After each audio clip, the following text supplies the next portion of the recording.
This is old water. I don't know if this is still good. As long as it has got green scum on the top, then surely you're fine.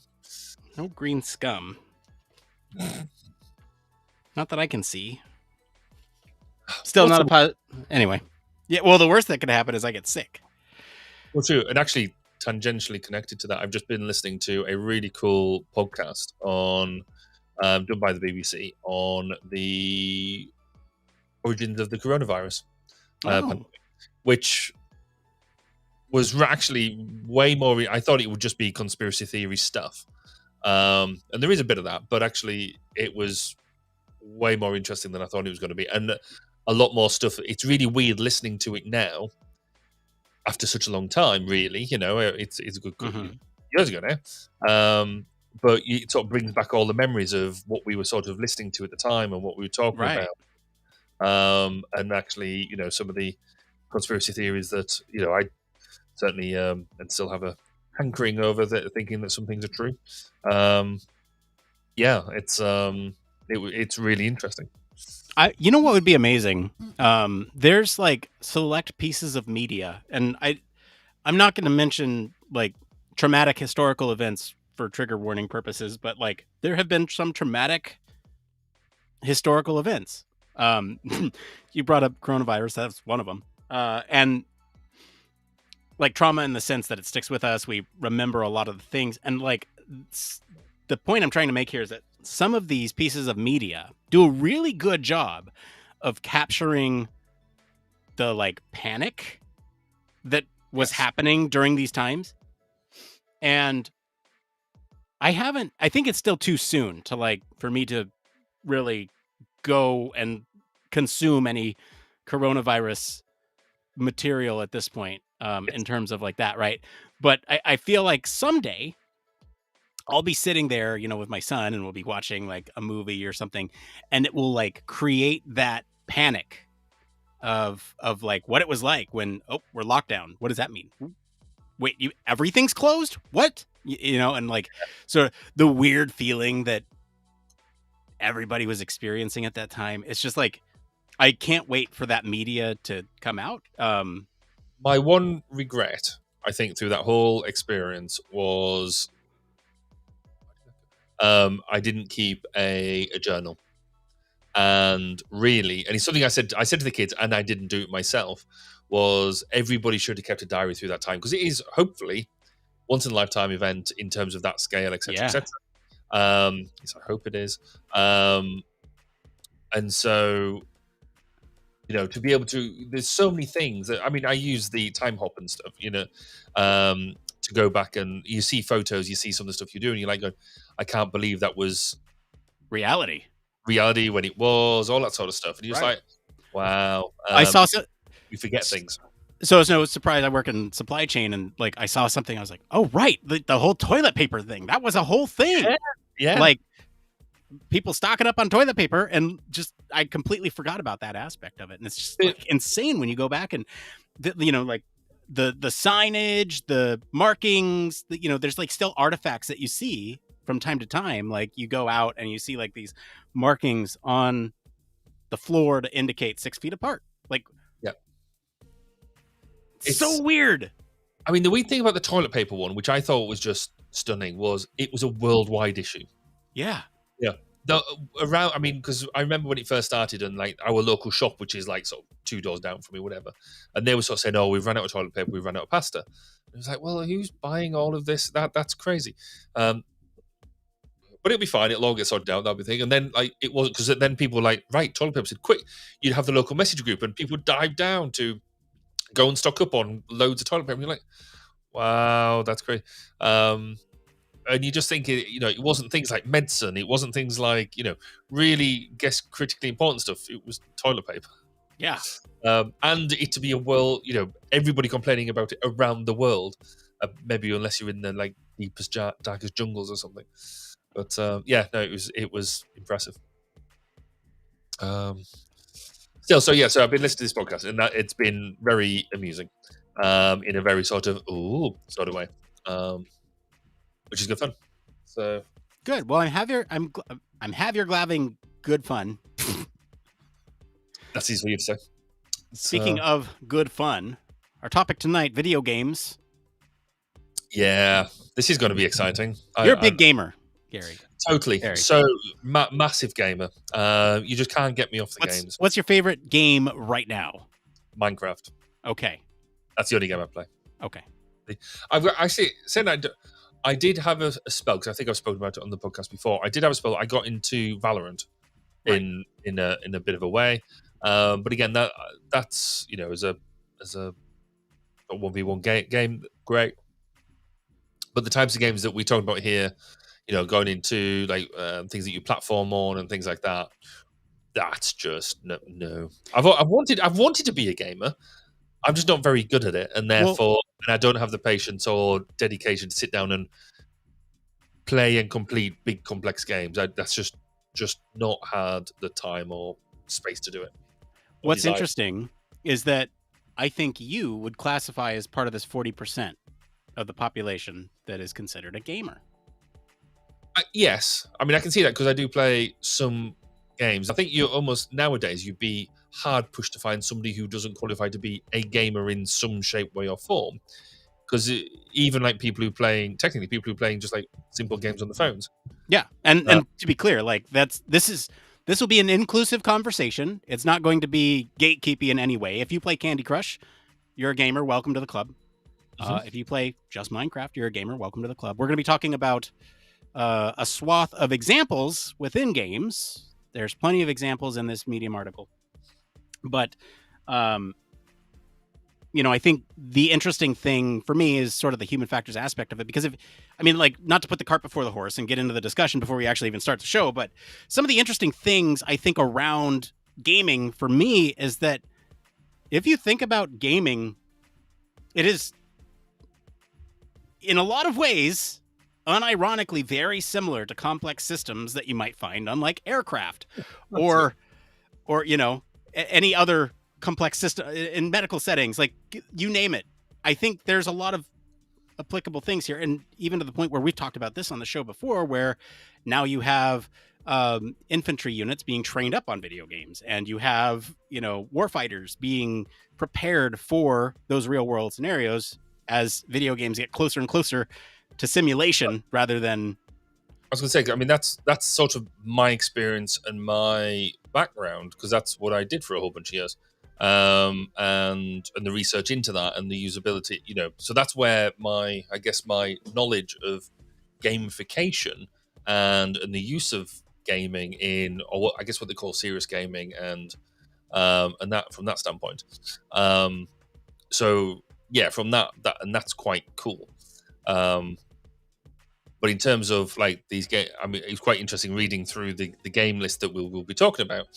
I've heard of probably half of them. One of them mainly because I watched all the movies. The movies are cool. Yeah, quite a lot of them also not. So, but that's where we'll have you to guide us as well, because I presume you've played all these games. I have not played all these games. I am somewhere also in the middle of like.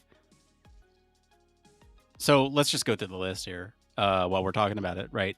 Death Stranding, I've heard of, seen gameplay of, have not played. You have Breath of the Wild and, by extension, Tears of the Kingdom. I've played both of those. So by the fact that you said that means that you know a lot about Zelda than I don't. Though I know Zelda exists. Right. And then you have Gran Turismo 7. I've not played 7. I've played the old games, like PlayStation 1. Yes. We have Resident Evil 4. I've not played that one. I've watched the movies. Cyberpunk, I have played that one. Nope. Red Dead 2, I have played that one. Nope. Returnal, I've heard of. Nope. And have not seen any gameplay of it, but hear good things about it. Stray, I have seen, I have not played. Dead Space, I played the original, I have not played the remake. Horizon Forbidden West, I have not played. I have it on my list, but I have not played it. I played the original. And then Resident Evil 4 again. And the way they split these out is kind of the delightful UX and frustrating UX. And I think there's some interesting things that we can take from this discussion, because there's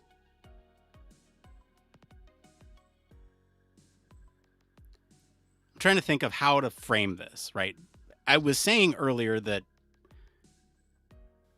gaming is kind of in some ways very similar to these complex systems. And the way that I mean that is because you have the system that you're playing on, be that PC, be that PlayStation, Xbox, and they have their own ecosystem of UI, UX within them. And these are effectively applications that you then play on those platforms, right? The interesting thing to me is that all of it plays together. Depending on the controller that you're using, you might have one experience versus another using mouse and keyboard. You can also have sort of the individual decisions that have been made in each of these games for the UI UX, but then you also have the gameplay loop and sort of the actual design of gameplay mechanics that is another piece on top of this that this article doesn't even discuss, which is interesting in its own right, because you want to sort of design a system that is just frustrating enough for the user to be fun when you beat it, which is this like massive point that I think we can isolate the UI and the UX of, I don't know, these inventory systems or the navigation within a menu or something within these games. But then you think about how you are actually interacting with the world around you and how those encounters or platform or whatever is just frustrating enough. And that's another interesting slice of this whole thing. It should be fascinating. Good. It'll be interesting to get thrown into it. Like I said, I think we come at it from two very different perspectives. But now that we've got the examples up here, or the main elements that they're highlighting, then going through these will be quite interesting. So, and then we're going for a different take on the It Came From. Yes. Well, so we have mixing it up. We full on ditched It Came From this week. We're going to try something new. And if you're joining us live, you can let us know how this goes as it's happening live. And this is also a really great opportunity for folks, if you are watching live, to throw in your opinions, because this will be what we're calling like a sort of debate. And we've picked something tangentially related to the topic that we're talking about tonight. So we're talking about UX in video games, frustration in video games, all that stuff. The debate itself is on sort of keeping things very simple in games versus going really hard with complex systems and detailed, comprehensive design elements within the system, right? And I think that's enough of a preview there that we can sort of tease people with and see whether they want to participate. Yes. Yeah, exactly. So, and obviously I think we're both of the mind that we are somewhere in the middle, but this will be fun to take the devil's advocate from either one of those very pointed directions that we can then come together and debate. So we'll see how it goes. I honestly have no clue how it's going to go. This could be one of those things where I'm like, we're just going to cut that whole thing and call it a 40-minute episode. Patreon exclusive. You've got to try new things, haven't you? And if it works, it works. If it doesn't, it doesn't. Then at least we'll have given it a shot. And look, we are just as receptive to feedback as you might think we are. So if it sucks, let us know and we will change it up. If it's great and you like it, or if it pushes us in new ways and you like to see us struggle, that's fine too. Just let us know. I mean, everyone likes to see us sweat. So. Yeah.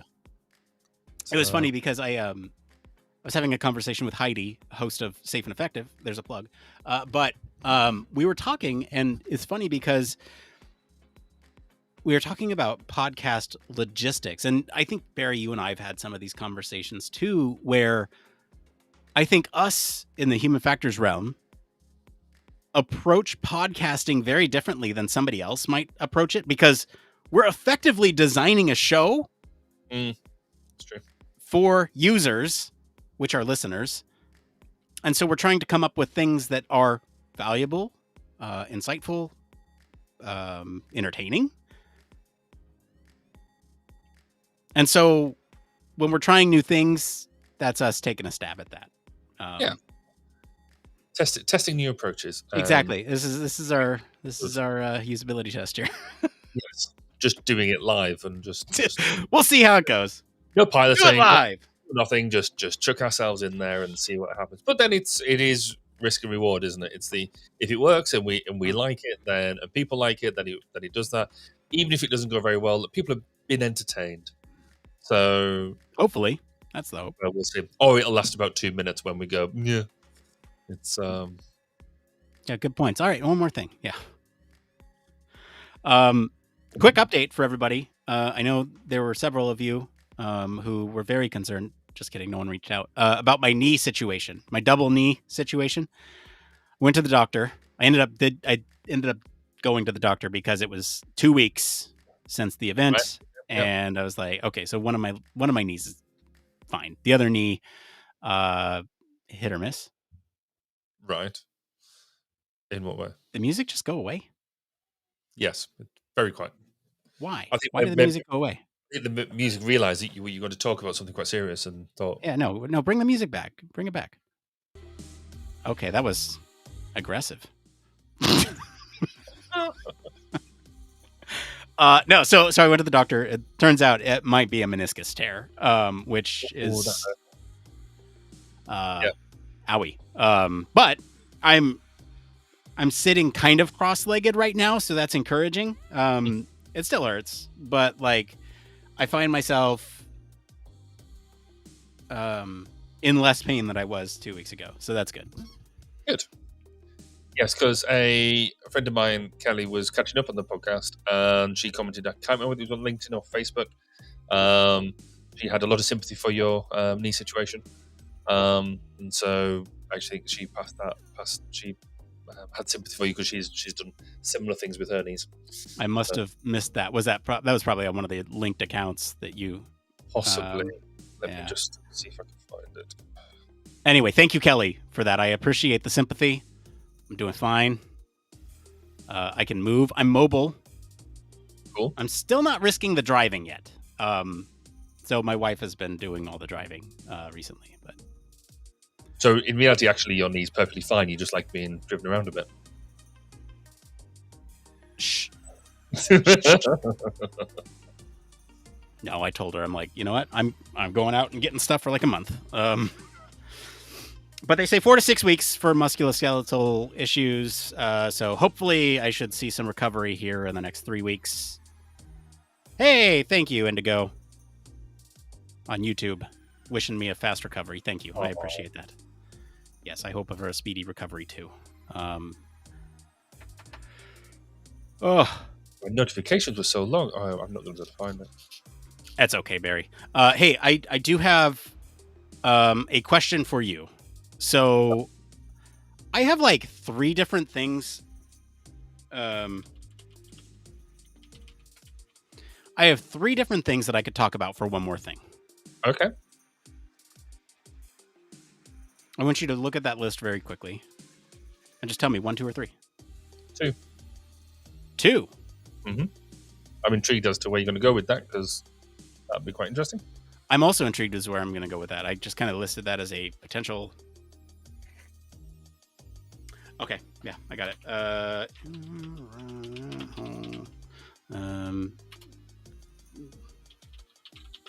Mainly because in our household we do quite a lot of that.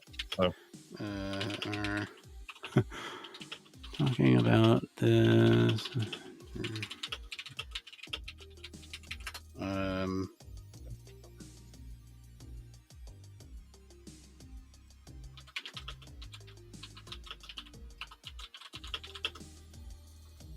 Yeah, see, my one more thing's quite exciting.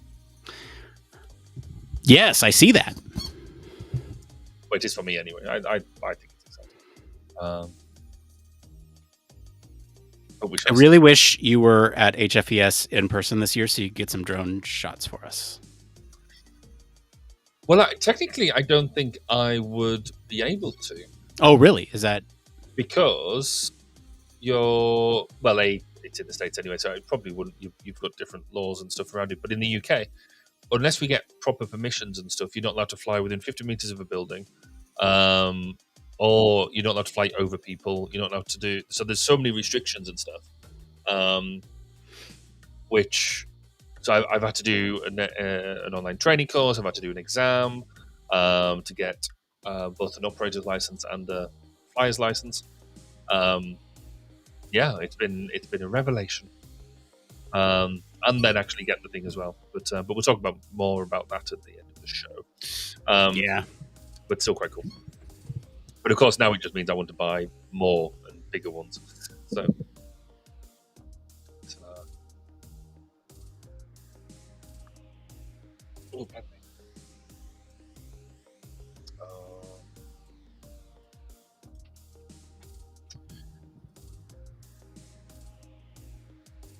Yes, you've got the bi-weekly thing. Yep. Yeah. Quick note on that, I guess, for people listening now. We're going to be shifting for the next couple weeks to a bi-weekly model for release schedules. So the next couple episodes, you can join us live on October 5th and live on October 19th. And then we'll be back on the 26th for a very special live stream. Get into all that in just a minute, but just giving you all a heads up that we will be live streaming every 2 weeks. That's for a very specific reason that we'll talk about here in a moment. Stay tuned.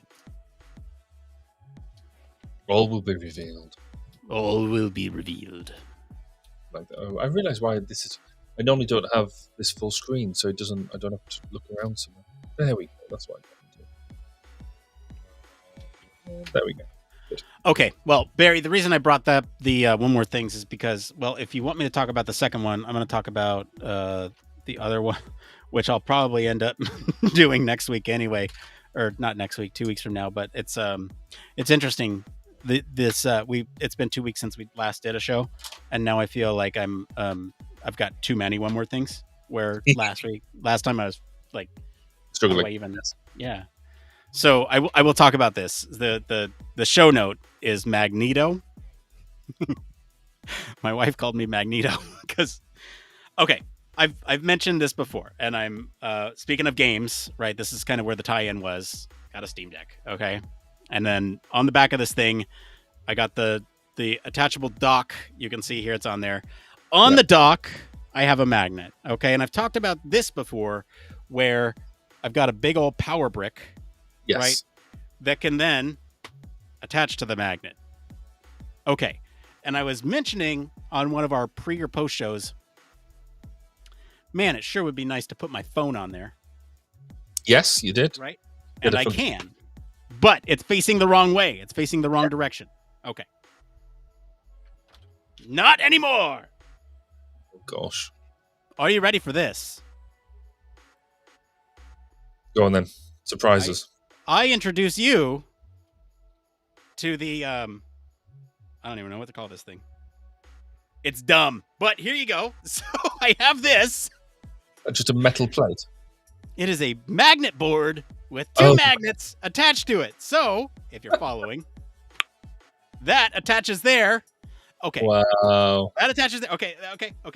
Wait, just wait. Phone attaches to the top. Battery attaches to the bottom. Okay, Bro. you follow it, and I can hold this. Yeah. It's right there. It's all secure. You can see I'm shaking it. It doesn't come loose. You must be starting to pack some weight into that now. It's a little heavy. The other thing that's funny enough is that I have one of those like the neck thing that you can like put around and hold right here with your phone. Right. It has a magnet on it. So I'm thinking about buying another one of these boards, okay? Because it attaches to this, but the grip is not great because the magnet's on this side and not on this side. But if I grab another one of these, put it on the other side, then it's then a magnet that I can stick that thing to, put it on my neck, sit it right here. And if that wasn't enough, Barry, I've also got these. What are these, you ask? Well, they are little magnetic clips that I can then put on there for cable management. Not super apparent right now because it's just that one little cable on there, but I can clip it in place, or important documentation or strategy guides or anything else that I may want to clip onto the top of this thing. I could just have it right there, clip it. Impressive. That's a level of commitment, I think, to the Steam platform. It's so dumb. It's the PC Linux platform. Okay. There it is again in all its glory. If you would if you would like more information on how I set this stupid thing up, join our Discord. I'm happy to talk through it. But yes, there's the full setup. I feel we almost need to make a separate channel in the Discord just to cover your setup, to allow the discussions to happen there. Then it doesn't litter up the main chat. I mean, here's the best part. It doesn't interfere with the back buttons at all. Right. So, like, I can still hit those, no problem. Like I said, the weight is not an issue. It still holds strong. Like, these are very strong magnets. This is a little heavy. Like, this feels like it's 2 or 3 pounds, but putting it at the bottom offsets the weight, so it like fits in my hands almost like perfectly balanced. Which, cool. Anyway, I've thought about this. The amount of effort that's gone into that is impressive. And the best part about buying these additional magnets is now I have these little plates that I can stick on other things, like another battery pack, or I don't know, my son's car that I just fixed. You know, I could like stick it on there and then have it for whatever reason. Or like, I don't know. There's bound to be a good reason behind that. There's boundless, there's limitless applications here. One of these old Stadia controllers, what I could do is put it on the back of the Stadia controller here and throw it on there and then just have it as a detachable. I don't know. What's like the most absurd thing? Oh, I'm just thinking he's already looking like he's very pleased with himself. Well, I'm just thinking about the absurdity of all this. How can we make it even more absurd? I think you're a long way there, to be fair. My answer? How about a handsaw? We could put a handsaw on there. So that way you can both saw and play games at the same time. You should send that to John. Ergonomics.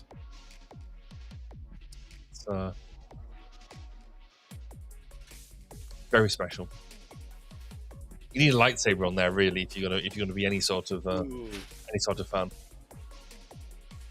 I don't know if these are magnetic. I think they're all aluminum. Okay. Or aluminium, as we like to call it. That's right, aluminium. Yeah, no, it's not sticking. Oh, I'd send it back and ask for another one. Yeah. I'm trying to think of. Yeah, you're right, though. That'd be fun. A lightsaber on there. Well, maybe in the next 2 weeks, you've got to make a new lightsaber with a proper non-aluminium handle in order that it can stick. You got me thinking. Oh, okay. Here's another one. You need to think quick because we've got about a minute before. Oh, yeah. X-Acto knife. Oh, yeah. Okay. So you can open boxes while you... Or box cutter. You know, you can open boxes while you game. Or... I don't know. How about this? Nope, that doesn't work. Dang it. Thought that would work. Or just a pen. Yeah, good one. Yeah, nope. Sword. I've got a sword here. Well, I could... It's a shame that you're all the way over there. I could just pass the sword over and you could use that. I got a hammer that I can use in place of a sword, but I don't know if it's metal all the way down. No, but there you go. I could hammer while I'm... Fair enough. Yeah. All right, with that, I think we should quit that, and I'll put my hammer away.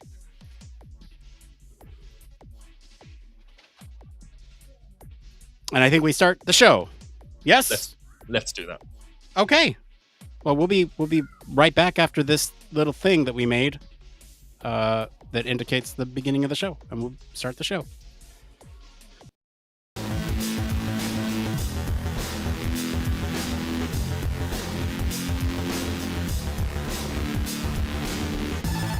Welcome to Human Factors Cast, your weekly podcast for human factors, psychology, and design.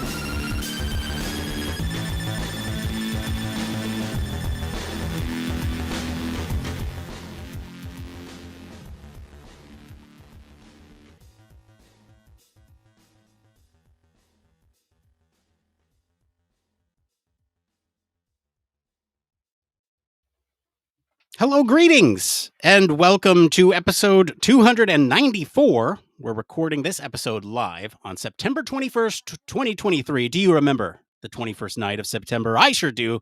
This is Human Factors Cast. I'm your host, Nick Roome. I'm joined today by Mr. Barry Kirby. Hello there. It's been a minute, hasn't it? It has been exactly 2 weeks since we sat here in these podcasting chairs, talking about human factors and stuff. Well, we got a great show for you tonight. We'll be diving into the world of video games, exploring delightful and sometimes frustrating world of user experience and human factors elements within video games. Later on, we're going to be trying something a little different, something new, with a debate on prioritizing intuitive and minimalist UX and UI design, human factors elements, or embracing detailed and comprehensive design in video games as sort of a companion piece to tonight's article.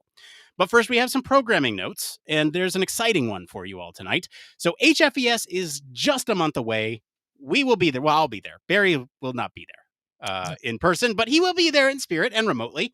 Heidi and I will be in person. So stop by, say hi. We'll also have members from our lab hanging out with us. Join us as we broadcast live once again from HFES, the 67th International Annual Human Factors and Ergonomics Society meeting, straight from Washington, D.C. That's right. Get front row access to all the stuff that we're doing, including exclusive interviews, insightful panels, perhaps, and so much more. More to be revealed over time. Our team will be there. We'll be located at the concourse foyer right near registration. So if you're attending the event, swing by. Share your conference experiences with us. If you can't make it to DC, no problem. We got you covered. Stay connected with us. We'll get you all the updates. You can tune in with us at 8 a.m. Eastern. That's 8 a.m. Eastern. We're typically on Pacific time, but 8 a.m. Eastern, Thursday, October 26th. We're going to do it on that Thursday. Give us a little bit of lead time with some of the stuff that we'll be covering. So that way we'll have more sampling from the conference for you this year, which I think will be really exciting. The live stream will be accessible on our channels here, anywhere you find the Human Factors Cast stuff, as well as the official HFES social media channels. For the weeks leading up to HFES, we are going to shift the show model to a bi-weekly release. So this is kind of the next big announcement. And this is just to give us a little bit more time to help prepare for the upcoming coverage of the event. It's kind of like our Comic-Con.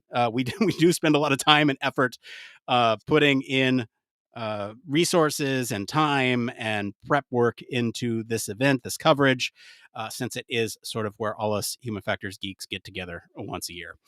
So just to kind of preview the schedule, October 5th, we'll have a show. October 19th, we'll have a show, and then we'll do the live coverage on the 26th at HFES. So be there, be square. Any updates from you, Barry? 1202? No, not really. Nothing much, because we've been taking a bit of a summer hiatus, and really not having enough time to breathe. Never mind interview people. So we will have an autumn program coming up. Details to be announced soon. So what you're saying here is that this bi-weekly cadence is going to be great for giving you 2 hours back on a Thursday. Yes, and the rest of it. So yes, that would be great. Good. Well, let's get into the news.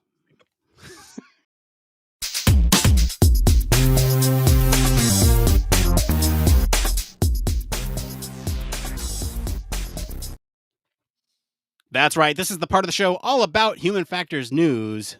Barry, what is our story this week? So this week we are talking about delightful and frustrating UX in video games. So we talked about the impact of human factors engineering in the gaming industry. I mean, did you know that over 40% of the world's population are gamers? That's a massive user base that needs well-designed user experiences when they play their games. The author of this article is a UX designer, and they admit to spending countless hours playing games and through this noticing the common patterns that lead to both delightful and or frustrating experiences when they game. The article discusses things like menu screen design, information display, and heads-up display, or HUDs. The methods in which the information is visually relayed to players as part of the game's user interface. One example of a frustrating experience is where the game bombards you with overwhelming amounts of information, particularly through its menu design. So we're going to talk through tonight 12 main examples that they bring out. There's going to be 6 frustrating ones and 6 delightful ones. So, Nick, you enjoy a good game. You're self-professed gamer. What are your thoughts on the article so far? So this is interesting, and I thought this article would open up a wider discussion for us. So for me, it's very frustrating as a gamer, and to be in this field sometimes because I know that things can be done better, and I'm aware working in software development what some of those limitations are and where sort of the people behind the scenes would have not cut corners on some of these experiences that we'll talk about here. So there are a lot of other factors in game development that prevent a product from being perfect. That being said, I don't think perfect should ever be the enemy of good.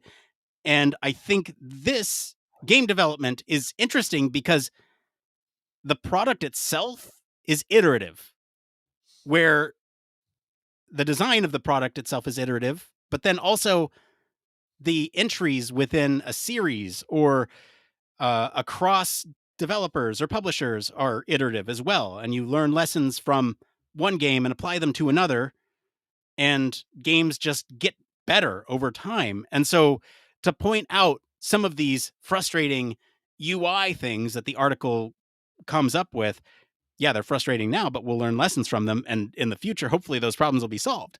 And we can nitpick on those all we like, but these are just some notes.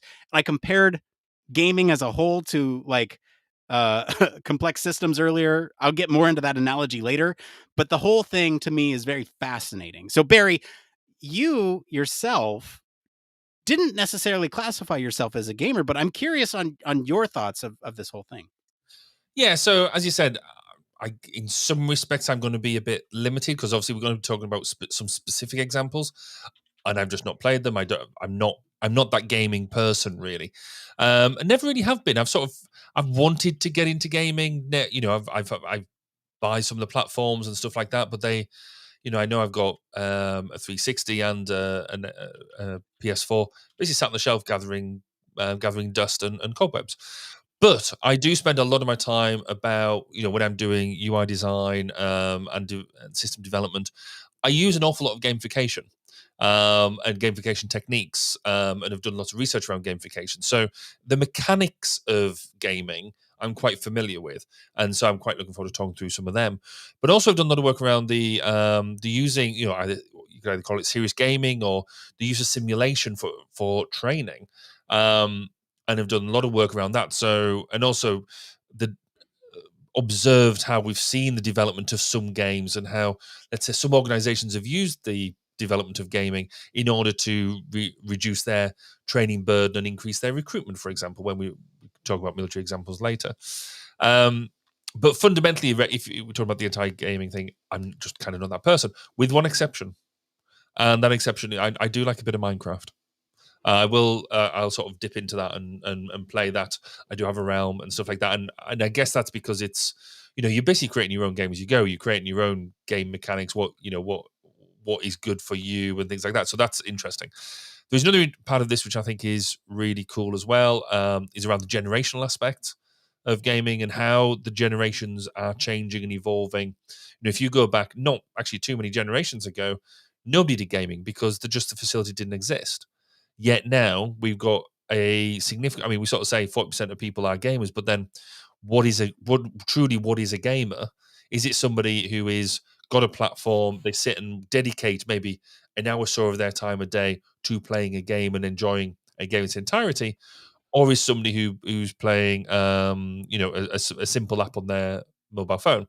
Are they a gamer, or are they something different? I think we're being all inclusive. We're bringing everybody in, but it's interesting seeing different perspectives on what that means. But I sort of echo what you said, is that in terms of UI design, I don't really see any difference between developing the UI of a game to any other interface I design, be it for a fast jet or anything like that, because the way I see it, the basics are the same. You need to be able to onboard people. So somebody who's never used something like this before, you've got to be able to bring them in a way that doesn't overload them, but allows them to explore. You've got to be able to make sure they can do the basic elements of what they need to do. But if they want to do more complex things, then them sort of things are available, shortcuts, all that sort of really good stuff. I guess that the big difference in gaming is you've got to allow people to explore the environment that it's in. You've got to be able to give them the information to work with, but also be able to provide a level of challenge, because you don't just sit there and just play the game just for the sake of it. You want to have a level of challenge, and therefore you get the enjoyment of beating either the levels or the game or whatever, and that sort of thing. So I think fundamentally the UI piece is I don't think it's really that much different. It's perhaps the outcome that we expect out of it, and it's you're trying to keep people immersed in what they're doing for as long as possible, and therefore good and bad UI is going to affect that. Does that make sense? Yes, it does. Yeah, good. Well, yeah, sometimes it does, sometimes it doesn't. So, I mean, I guess to dig into this into more detail, what we've done is list each of the different, so the 6 frustrating ones and the 6 delightful ones, and I think almost just take them one at a time, because they're actually, all of them are really good indicators, and it'll be interesting. Again, from the perspective you've played some of these games, I've not, or we've heard of them, we've seen some bits of stuff, so it'll be interesting to, if one of us have engaged with it, to understand maybe a bit more about what it is. But would that be a sensible approach for you, do you think?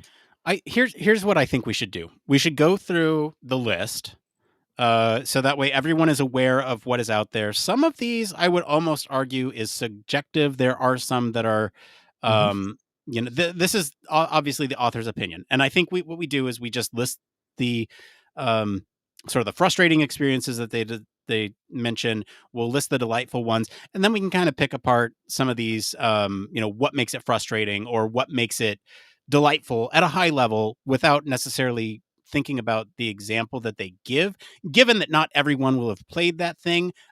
If we need to, we can dive into it a little bit to give it some strength, but I think that's what we do. So let's go over the frustrating experiences here first. Maybe I'll do this one, Barry. I'll have you read the delightful ones after.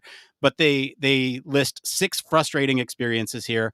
The first one is on Death Stranding. They mention an overwhelming display of information. The second one being Legend of Zelda Breath of the Wild. There's too many options, making it hard to navigate through the menu. Number 3 is Gran Turismo. There's inconsistent menu interactions. Number 4, Resident Evil 4, the 2023 remake. They forcefully pause gameplay when picking up an item. Number 5 is Elden Ring.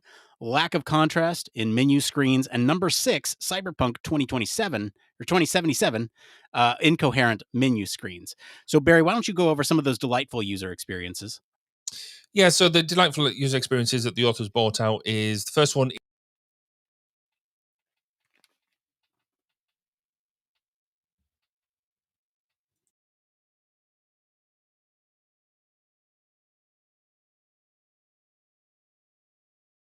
is in Red Dead Redemption 2, minimum UI to complement the rest of the style of the game.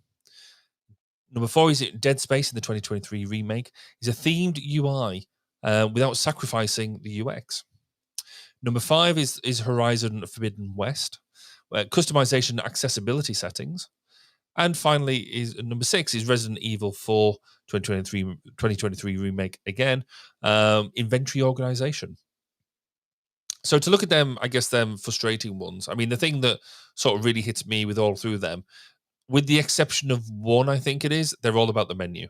They're all about how you interact with the menu controls, one way or another. In fact, no, there's separate ones, isn't there? But the thing that seems to come out most is that menu design, wouldn't you say?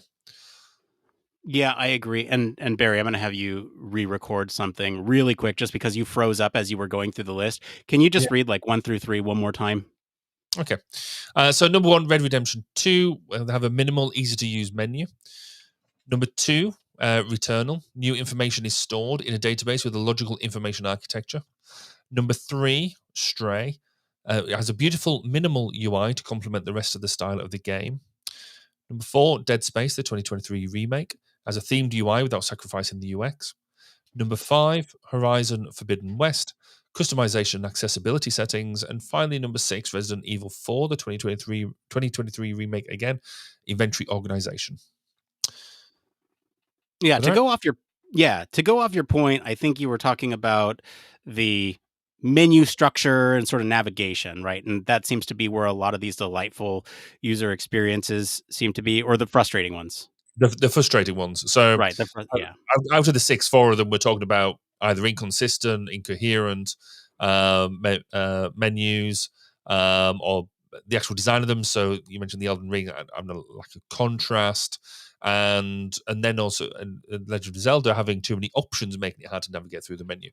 So it seems to me that if you have a menu system within a game, because any sort of menu interaction is going to take your level of immersion out of the game, because you're having to do something that isn't part of the actual environment. And you want to make menu interaction as sleek and as slick as possible. And so it seems to be that this is why it comes up. I can imagine that whenever you develop any sort of menu system, if you don't get it right, it can jar with whatever else you're going to do. So presumably that's what they're finding in these games as well. Yeah, you're right. And I think this is an interesting take on it because a lot of the frustrating experiences do come down to some of these potentially best practices that we know how to handle. And in some of them, they're an artifact of the game systems themselves, right? Be it world maps or different items or mechanics that you can use within the game. And so the fact that, or information overload, even. And so there's a lot of things there that we can kind of draw conclusions from based on other things. And this is where I'm kind of getting at the comparison between video games to other complex systems like aviation or medical devices or even just medical settings, right? So thinking about all this, and I'm going to kind of go through a list here of comparing these 3 things, just to kind of drive home a point of why we're talking about them. The real difference here for me is the consequence of error. In these other domains, you're looking at the consequence of error being life-saving events or life critical events, where obviously if something goes wrong in an aircraft or in a medical setting, it's not good news. But if something goes wrong in a video game, the consequence is death. But what does that really mean for you? Well, you get to try again. There are some games that punish death a little bit more harshly than others, but I think this is an interesting take, if only because that to me is the main difference between these 2 realms. Now, if you think about sort of this frustration piece, all of it, aviation, medical, video games, all need to be sort of this user-centered design. It's all about the players with video games. It's all about the pilots with aviation, or the maintainers, or the doctors, or the nurse practitioners, or whoever else in these hospital settings. And so if you think about all these things, it's ultimately designed, or it needs to be designed, for the person at the end. I think both examples work here in terms of the sort of cognitive load piece. This is where it gets really interesting to me, because in aircraft or medical systems, you have high cognitive load on users sometimes, especially in high stress situations. And the design of a lot of things in these spaces are meant to reduce that cognitive load. Where in video games, this is kind of an interesting flip side, where you have this frustration actually being designed in the sense where you need to design frustrating things for players to overcome to feel good about overcoming those things. And sometimes these can be like challenging players cognitively in terms of puzzles or attention, problem solving, or even skill based things where you're platforming on a tight platform, or you are engaging in combat that requires high reflexes.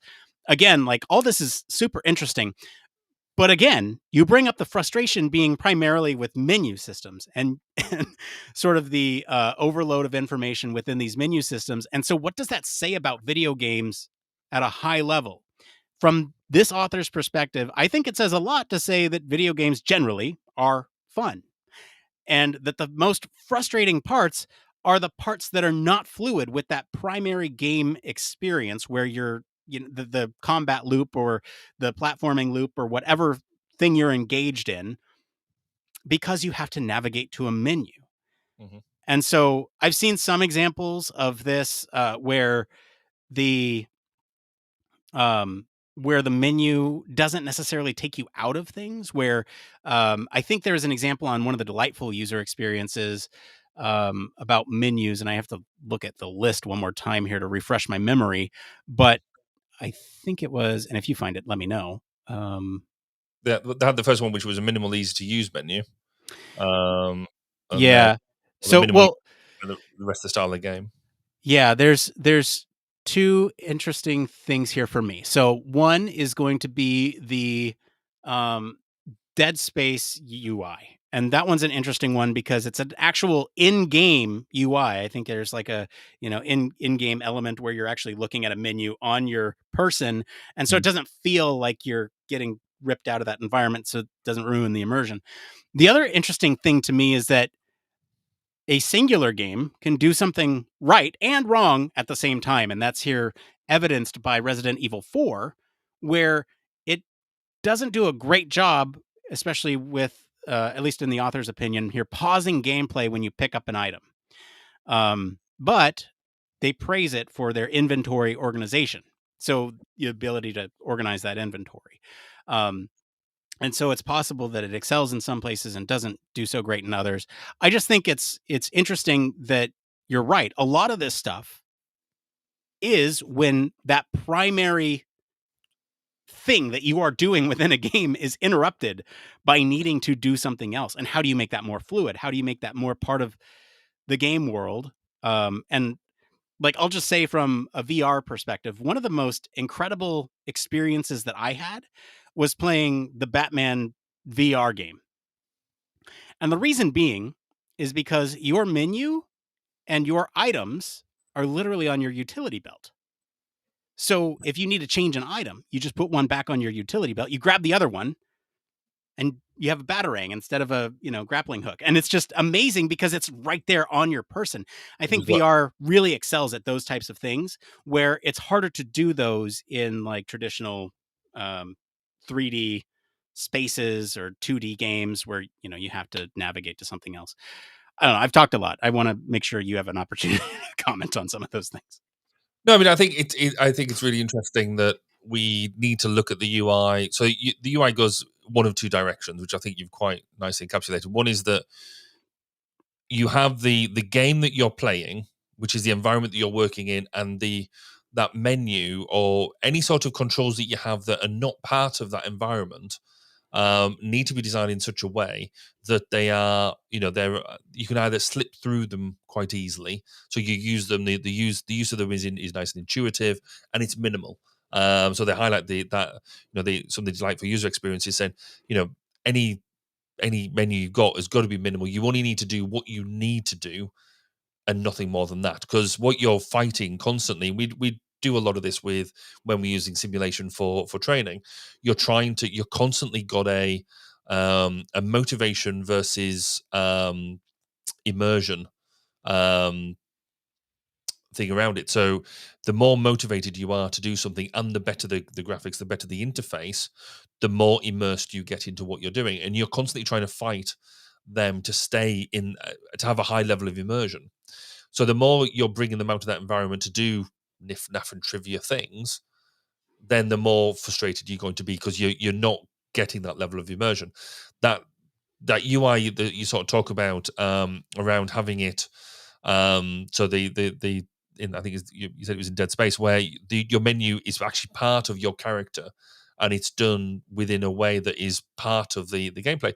That's going to help with that. That's going to make sure that you stay more immersed in what you're doing, rather than having to almost come out to that high level. But I do find it quite surprising that the amount of money that is spent on gaming and the amount of people involved in developing gaming. Game design is a serious, legitimate career in terms of UX UI development design. It's not just a hobby thing. It's a multi-billion pound business, and yet we can still get seemingly these type of things wrong, or potentially incorrect. And I do find I guess I shouldn't be that stunned, because we get it wrong elsewhere as well. So, or it is done badly elsewhere as well. It just feels like if anybody should be getting UX stuff right, the game industry should be getting it right, and almost setting the examples and the trends to the rest of industry. I mean, do you think that is that a legitimate criticism? Do you think? Yes and no. I think there's some interesting things going on with the gaming industry that prevent that from happening. So, the first thing being, there's just the culture of secrecy around video games is a big one, and so you can't necessarily test some of these things with a wider audience that might be your target audience. It's like friends and family that need to sign NDAs, so that way these things are not released ahead of time, because it's, like I said, the culture of secrecy in that industry is insane. Um, and that's why leaks are such a big deal. It's why you don't hear about things for a very long time until a trailer is ready. You might hear rumblings or something, but nothing confirmed until you see a trailer. And it's very different from other entertainment media, like movies, where you hear about a movie and then sometimes it gets canned even before it makes its way in development. And the expectation is very different for both industries. It's fascinating from that perspective, but I think that culture of secrecy prevents a wider user testing base. Sometimes you'll have these big betas for a popular game, and they'll do an extended beta where they're kind of mostly done with the thing, and then they're making smaller tweaks. But some of the like biggest pieces within the game are already set in stone, and it's more difficult to change those, and what types of things are going to, there's all this speed accuracy trade-off with development, that not everything that gets, like, if developers, designers, UX practitioners, human factors folks had their way, it'd be a perfect system every time. But because there are realistic timelines that you need to make in order to make a game shippable, or a product shippable, um, and if it's not sort of a live service game, meaning it's not an extended period of time that game is out and you can't iterate on it, there needs to be some level of sacrifice. And are you going to fix, a menu system, or are you going to fix, a game breaking bug that causes your system to crash and erase all your save data? And I think they would argue that that takes a little bit more priority. It's basically like, instead of saying, do you want to make the plane easy to operate? Well, let's make sure the plane can fly first. Is kind of the analogy there. But it's an interesting that one again, isn't it? Because to take it into the analogy of using the plane or any safety critical system, is the outcome is almost really well defined. You want plane to fly from, or the pilot to be able to fly the plane from point A to point B, doing, certainly in the military context, doing something along the way. And you could almost easily measure, or relatively easy measure, the outcome. Were they able to do the task? Yes, they did, because there's a big crater, or whatever the outcome of it is. The plane landed in one piece. Brilliant. That's great. And then you can get into, what was their workload like? Were they fully situationally aware? Did they think it was a good user experience? So our measurement technique there is comparatively simple when you compare it to a game where you're trying to challenge, you're trying to induce a level of stress, but just enough stress to make it a challenge in order for them to accomplish something. Keep them immersed into a game. You're wanting to, because certainly nowadays a lot of like the bigger games are around allowing you to tell a story, allowing you to be part of a narrative, allowing you a level of interaction, but really, whilst you look like you've got complete freedom of action, actually funneling you down a predetermined path, or one of a very small number of paths, whilst making you think you can go and do anything you like. Very different challenge there to you get to the end of the game, because some people think that if you're able to finish a game, then actually the game has failed because you've not been given that level of commensurate challenge to finish. Other people, if they can't finish the game, they think they've wasted the money because they couldn't find their way through it, and therefore they've blown the cash. They wanted to get through it all, have the trial, and see the end credits. So it's having that very broad level of what customer acceptance looks like, or what customer delight looks like, is very different from, I guess, what I'm used to in the normal design world. And Just fascinating. that is another fascinating aspect of this, because you have like the Souls-like games, which, if you're unfamiliar, they are essentially really hard games. Like, precise combat. You have to parry at just the right time, dodge at just the right time, manage your resources. If you don't, the punishment for death is very high. You get sent back with none of the resources that you gathered since your last sort of save.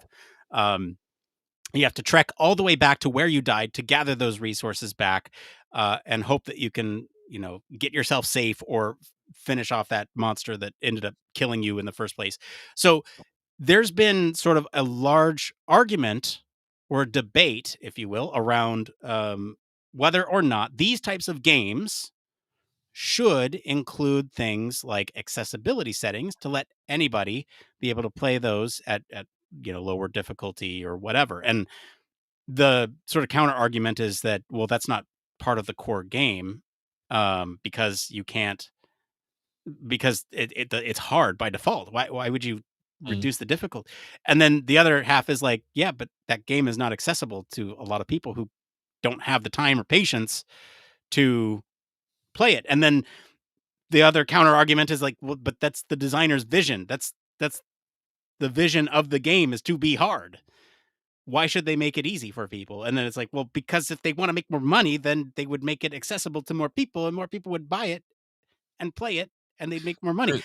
You go back and forth. And so this is a big debate in the space. And whether or not you're on one side or the other, I think, as highlighted by this list that we're looking at here, and just this list, we've talked about inventory issues, but we're also talking here about accessibility settings.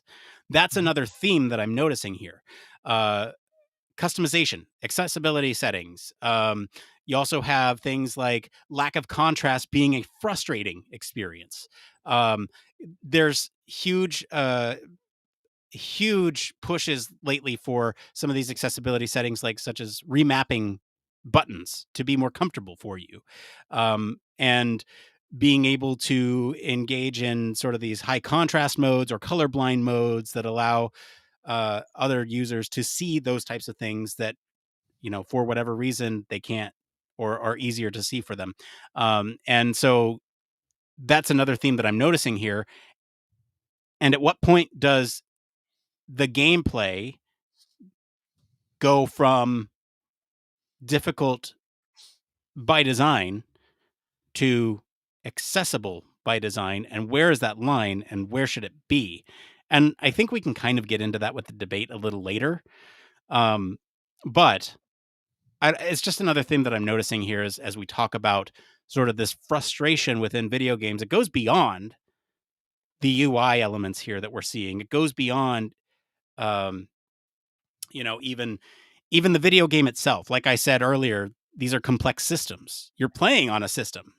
In the early days of the PS5, when you had versions of games that would come out that were both PlayStation 5 and PlayStation 4 compatible, you had users on the PlayStation downloading the PlayStation 4 version when their system could handle the PlayStation 5 version, and it would load much faster, and it would handle graphics much better, and you'd have very different experience.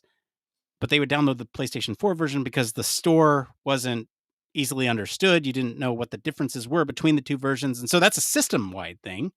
Mhm. And that impacts your enjoyment of the game because you get a different experience with it. And so that's where I'm saying, like, this is not just a contained experience within one of these apps. Because if you play a game that's cross-compatible on your phone versus on your Steam Deck versus on your PlayStation or your computer, you're going to have a different experience based on how you get to that thing. Do you access it through a launcher? Do you access it on your home screen? Do you have to put in a disc to be able to play it? All these things contribute to the end experience. And it's just fascinating to see how it all comes together. And it's kind of amazing in a lot of ways that we can get a tube full of people flying through the air. It's kind of amazing in the same way that all this is working from a software perspective too. Like, if you think about, like, even just the complexity of us talking here, I know we've geeked out about this before. I have a system on my end. You have a system on your end. We're communicating through this other thing. And that's a whole other experience factor that we haven't even touched upon yet, is teamwork and communication. It's true. I mean, what is really interesting for me in terms of this overall is it kind of goes to what you were saying earlier of what is the intent of the design, the difficult by design or the accessibility by design, because some people have described this in some of the other literature when I was sort of reading around this a bit, is that, is it software? Is it something that is meant to be achieved? Or is it art? Is it something that somebody has a vision, and therefore, you shouldn't mess with that vision as such? They have an absolute right to, in the same way that art is not necessarily accessible. That you have a piece of art just purely because you don't understand what it's trying to say, but part of what the value of that art is it's in your own interpretation. It's in the way that you access that piece. And I think I've spoken about this before, where I've struggled to understand art in the past because it's just blobs on a piece of canvas as far as I'm concerned, until somebody then explained to me around, well, it's about the journey. This is why I did what I did. This is where I got to. This was my struggle. And this is how it's expressed. That means something very different now. And somebody said that game development, particularly around the really beautiful games, the really well thought out, so not just the simple thing on your phone, but the stuff that has a longevity to it, is not just a piece of software. It's a piece of digital art that you can interact with. I thought it was an interesting take on it. I'm not necessarily completely bought into that, but I can see, given, you sort of mentioned like different types of software engagement. I remember my early days of having a game was on a Commodore 16, where you put the tape in, you waited what felt like a few days for it to bring up the tape, and you got the really simplistic interface that had no style around it whatsoever. The aircraft simulator was really, really basic, all the way through to compared to what you got now. It has been such an evolution. It's unreal. And again, now you see, you mentioned already about going into VR and AR. Where are we going to be with game play in another 10 years, in another 20 years? And I reckon that number that we said originally, around 40% of people being gamers, will be vastly higher, if not double, if not like nigh on 90 to 100% of people will be gaming. Is a prediction I make now, and you can come back and listen to this in 10 years' time and see whether I'm right. Yeah, we'll bookmark this episode. All right, we're going to take a quick break. Thank you to our patrons and all of you for selecting our topic this week. Thank you to our friends over at UX Collective for our news story. If you want to follow along, we do post the links to all the original articles and our weekly roundups in our blog. You can also join us on our Discord for more discussion on these stories and more. We're going to take a quick break, and then we're going to be back, and we're going to try something new live, and it'll be really interesting and see how it goes. All right, with that being said, we'll be right back right after this. Are you tired of boring lectures and textbooks on human factors and UX? Well, grab your headphones and get ready for a wild ride with the Human Factors Minute podcast. Each minute is like a mini crash course packed with valuable insights and information on various organizations, conferences, usability methods, theories, models, certifications, tools, and much more. We'll take you on a journey through the fascinating world of human factors, from the ancient history to the latest trends and developments. Listen in as we explore the field and discover new ways to enhance the user experience. From the Think Aloud protocol to the critical incident technique, focus groups, iterative design, we'll make sure that you're the smartest person in the room. Tune in on the 10th, the 20th, and the last day of every month for a new and interesting tidbit related to human factors. Don't miss out on the Human Factors Minute podcast, your ultimate source for all things human factors. Human Factors Cast brings you the best in human factors news, interviews, conference coverage, and overall fun conversations into each and every episode we produce. But we can't do it without you. The Human Factors Cast network is 100% listener supported. All the funds that go into running the show come from our listeners. Our patrons are our priority, and we want to ensure we're giving back to you for supporting us. Pledges start at just $1 per month and include rewards like access to our monthly Q&As with the hosts, personalized professional reviews, and access to the full library of Human Factors Minute, a weekly podcast where the hosts break down unique, obscure, and interesting human factors topics in just 1 minute. Patreon rewards are always evolving, so stop by patreon.com/humanfactorscast to see what support level may be right for you. Thank you, and remember, it depends.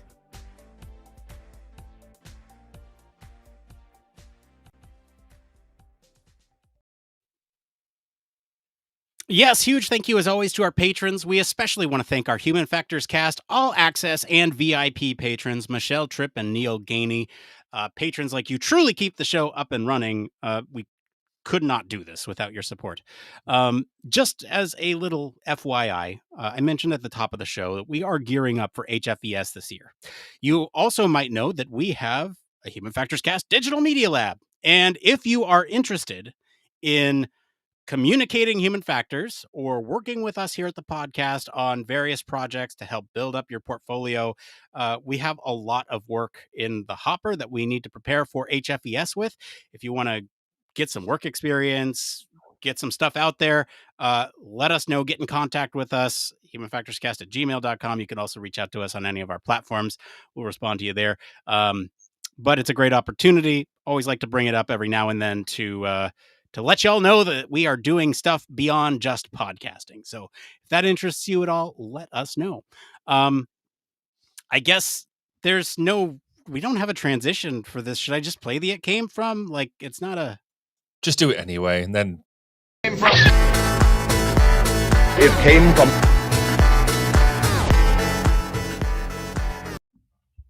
It came from the debate stage? I don't even know what to call this. So just to be completely transparent with all you listening, we wanted to freshen up the format a little bit. The It Came From's, let's be honest, we're getting a little stale sometimes. A lot of the samey questions after doing this for 7 years, 8 years, no, 6, a long time. A while. We start to see the same questions come up and just phrased in different ways. And we wanted to try something new. We're trying this completely on the fly here. So join us on this journey, as it's probably going to be embarrassing and we're probably going to struggle through it a little bit. But the idea here is that we have a debate topic that is tangentially related to the article topic that we talked about tonight on the show. We'll each take one side of this and argue points for that perspective from a human factors standpoint. And again, this is related to the primary article. So the prompt for tonight, Barry, is: should video games prioritize intuitive and minimalist design, potentially sacrificing depth, complexity, or should they embrace detailed and comprehensive design at the risk of overwhelming or ostracizing new players? So, Barry, you have opted for which argument? I'm going to be pushing for the intuitive and minimalist design approach. So minimalist UX UI design. And the main reason behind this, and what I want to push, is that if we have a intuitive minimalist UX UI design, then it has the greatest chance of success. The reason behind that is because you're going to have broad accessibility. Everybody is going to be able to get in and play the game. Those people who are possibly more like me, who is more of a casual user, there is nothing worse than trying to get into a game and do so, you get overwhelmed straight away with lots of stuff going on. You have to learn lots of different bits, lots of the instructions on how to use it.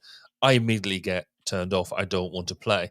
So if you want to get casual users into it, then you need that minimalist design so you can get immersed into it straight away.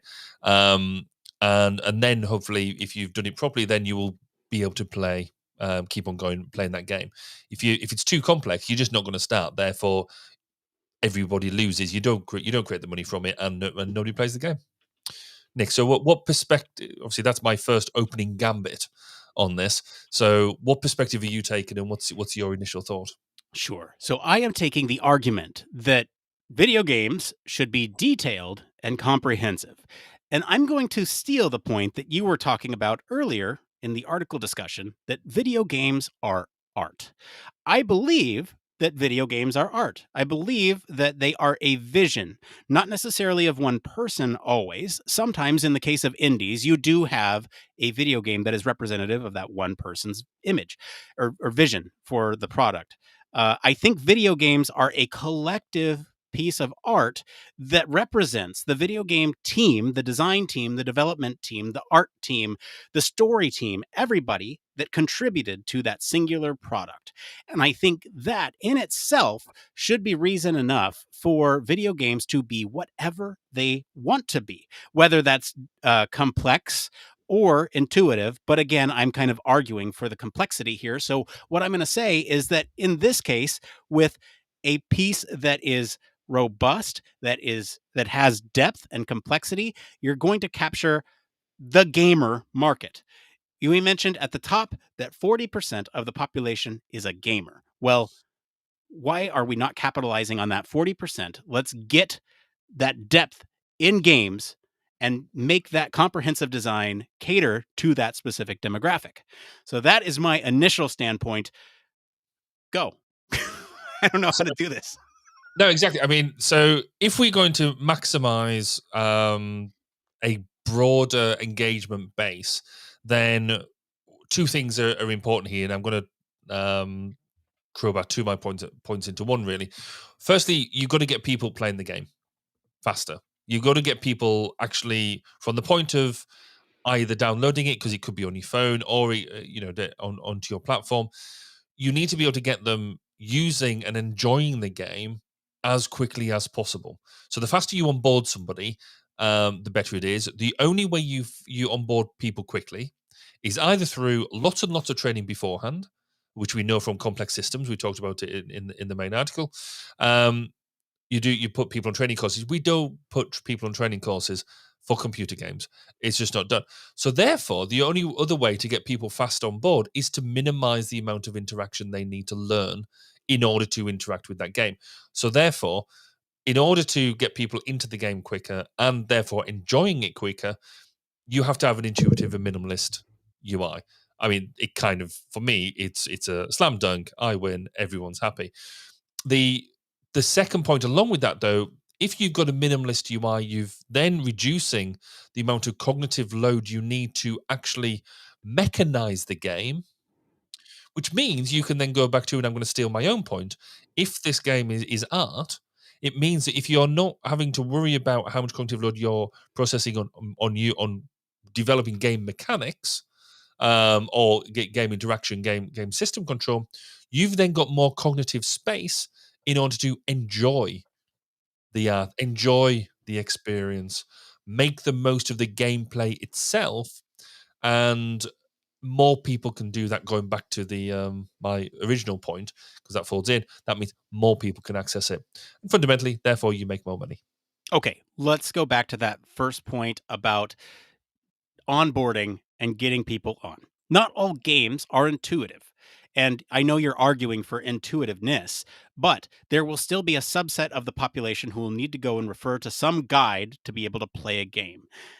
By making these systems more complex and including more external including more resources on how to play the game included in the game itself, it will sort of eliminate the need to go out, look at sort of some of these external guides, look at wikis, forums, YouTube videos on how to do something, and it will be better for those types of players who want all their resources in one place.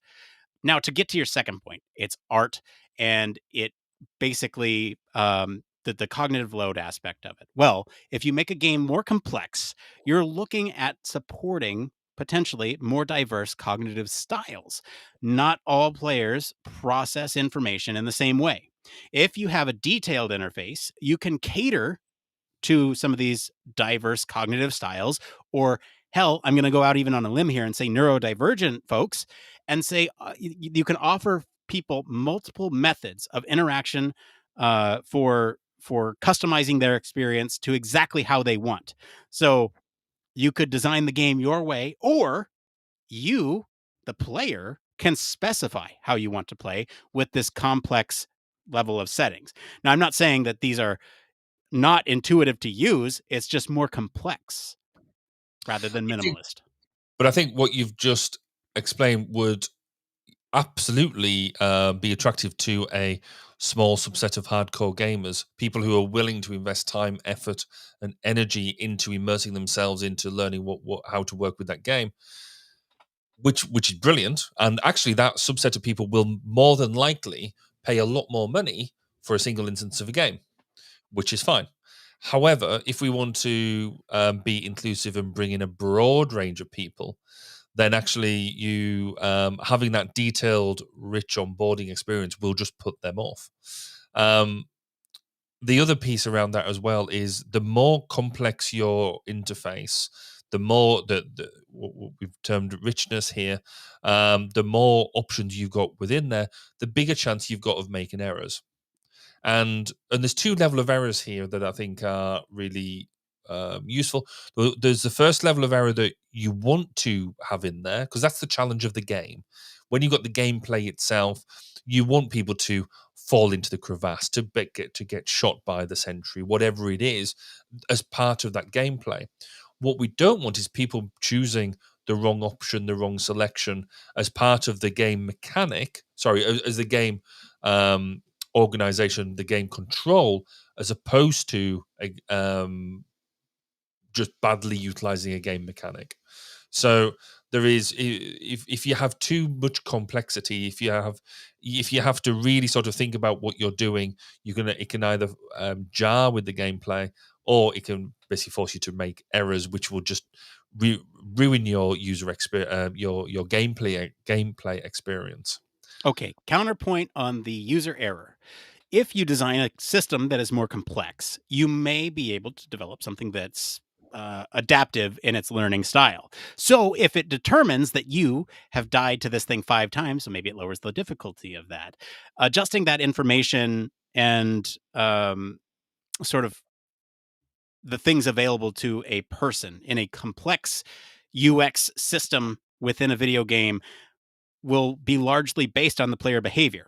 And so by making it more complex, you're actually making it easier to use in some way for performance and behavior, because you are making sure, especially with adaptive learning situations, that you're making sure that they're always challenged but not overwhelmed. That's a stretch, isn't it? All right, with that stretch, I think we got to end it there. I mean, this was just test drive.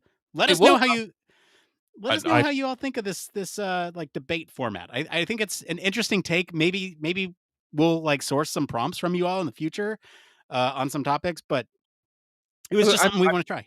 I think it was. I don't know about you. I thought it worked better than I anticipated it did. Yeah, me too. Yeah, I thought it was quite good from that. What we need is almost some sort of vote at the end of it. Who won? Yeah, I mean, if we have a debate, somebody's got to win. Clearly, Okay. anybody's debating 101. No poll, but sound off in the comments. Who won that debate? And if it's not me, that's fine. Obviously the true answer is somewhere in the middle. I think both Barry and I would agree there. It depends. Yeah. The true it depends answer. But sound off in the comments. Let us know what you think. Okay. And I think with that, it's just time for one more thing. So Barry, what is your one more thing this week? So my one more thing this week is very exciting.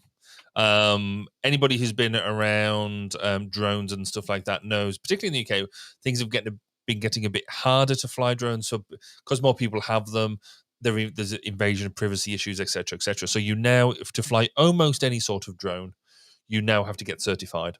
one way or another. So, which means that there is effectively a textbook or online textbook that you have to know the ins and outs of, the basics of the law. So, how close you can fly to people, how close you can fly to buildings, what weight you can fly, etc., etc.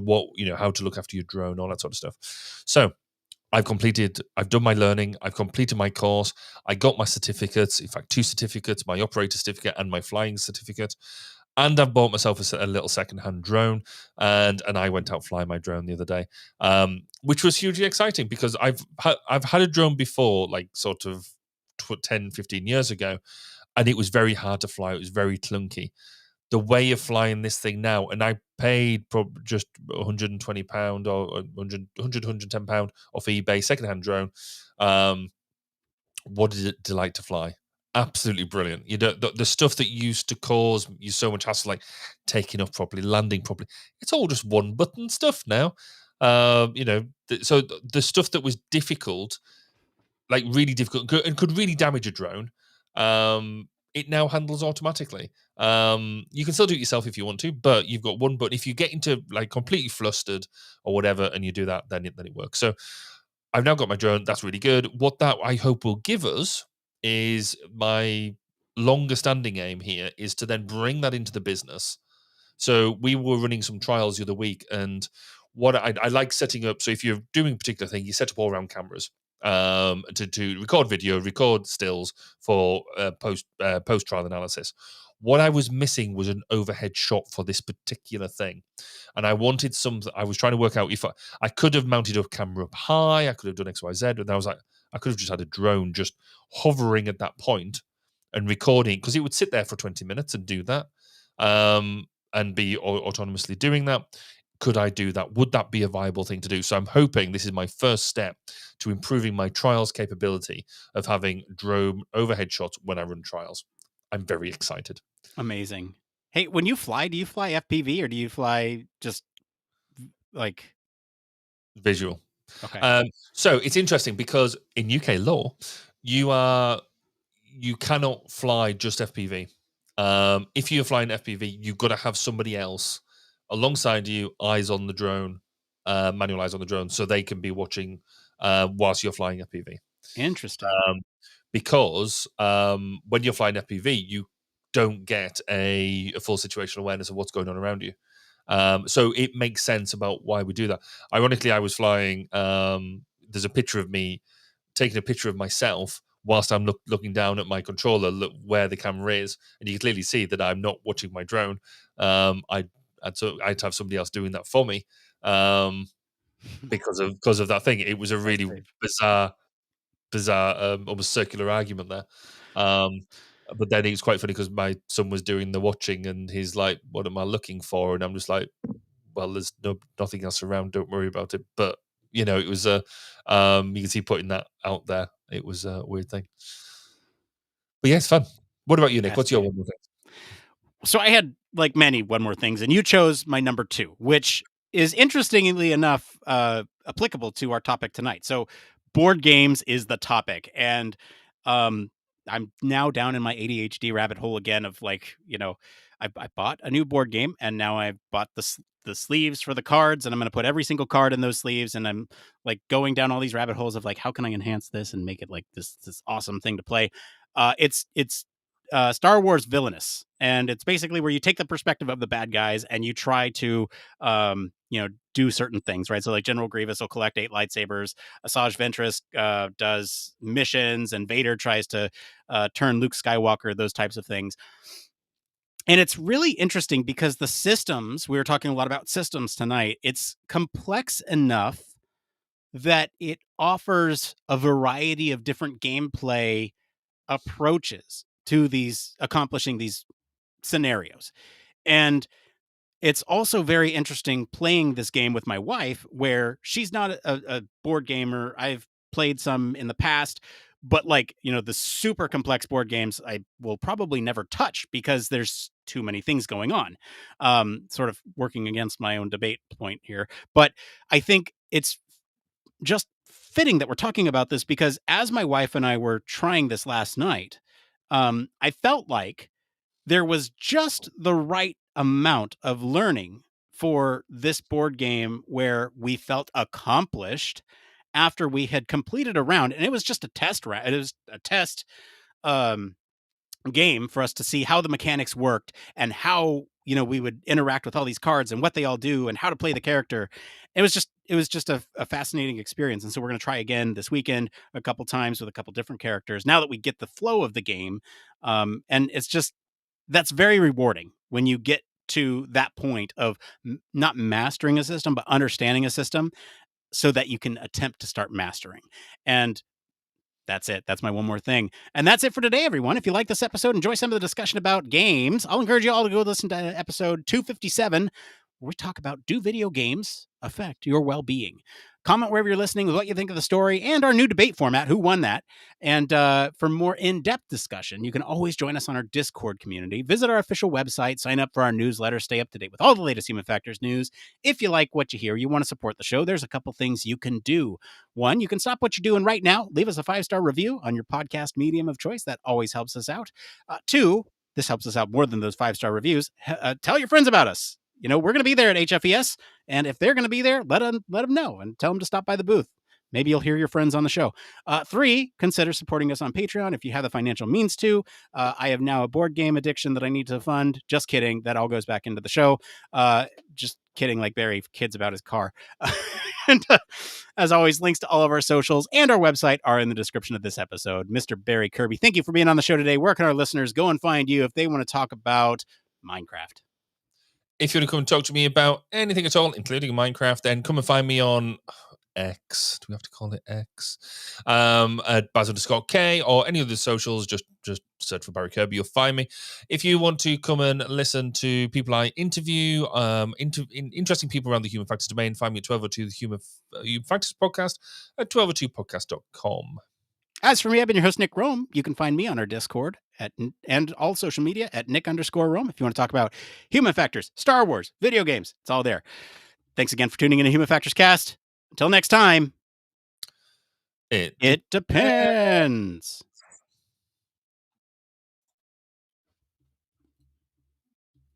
You know, when I hit the button like 5 seconds ago. Yeah, there we go.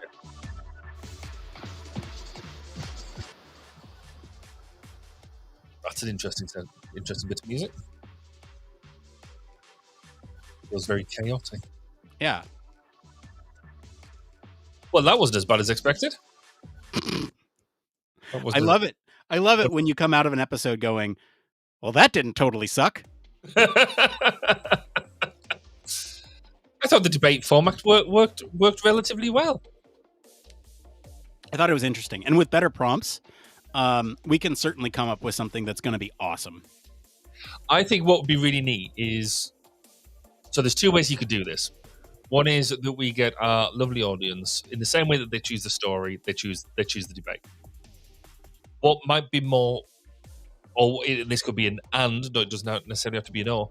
They choose the debate, but then they also assign who's who, and therefore they could either be really nice to us and sort of do something that aligns with what we would naturally think anyway, or they completely screw us and say, you know, whatever it may be, and then we've got to basically dig ourselves out of that hole.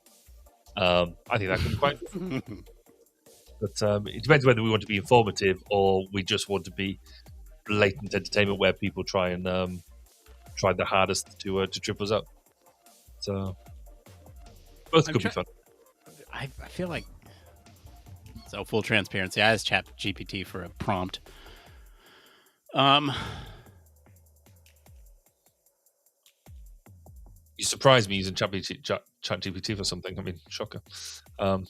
I've had some really serious, strong conversations about using ChatGPT in a number of situations this week.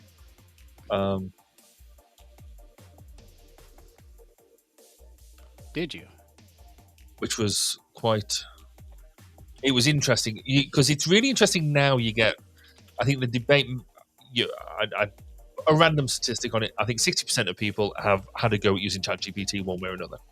But then there is still a significant minority who haven't. And now you can properly tell who has and who hasn't just by the way that they will debate whether it's a good thing or a bad thing. because the most people who have it will almost guarantee say, no, it's terrible, it's in da da da da. It's like, I think that's because you've never used it, and therefore you're making assumptions about it, but you don't actually see the sort of output it gives you. Which I find quite amusing, because I've had a bit of that this week. It's Okay.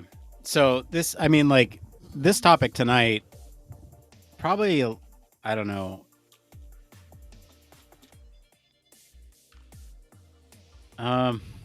So I just asked it for, like, this is, it sucks. All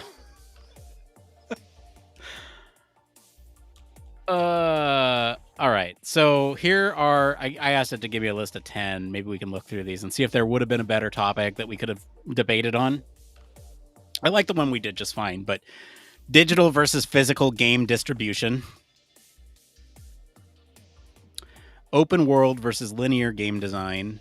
I don't think either of those necessarily fit the theme. VR gaming experiences is the future of gaming in VR. Is the future of gaming VR experiences, or is it traditional? Microtransactions and in-game purchases. Are they a legitimate way to monetize? I don't know about that being a debate topic. That would be a fascinating not show discussion. That one right there.